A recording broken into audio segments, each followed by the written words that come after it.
High বন্ধুরা, আজকে চলে এলাম বাবলু পিসির মেয়ের বিয়েতে। দেখতেই পাচ্ছেন এত সুন্দর সাজিয়েছে। রাস্তাটা দেখেই পার হলাম আমরা।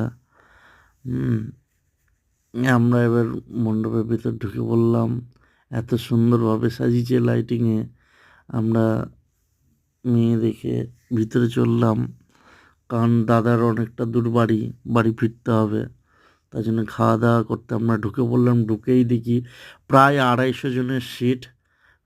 প্রচুর লোক খাওয়া দাওয়া করছে। আমরা বসার জন্য এই সিটটা চুজ করলাম, কিন্তু ক্যাটারার বলল না, এই ব্যাচ এখনই উঠলো, আপনারা ওই দিকে গিয়ে বসুন।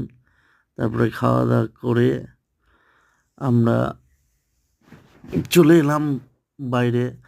দেখছি কেউ এখনো নাচানাচি করছে না। হ্যাঁ, লাইট জ্বলছে। এবং তারপরে আমরা মণ্ডপটা এত এত সুন্দর করে সাজিয়েছে, আমরা সেটাই দেখছিলাম।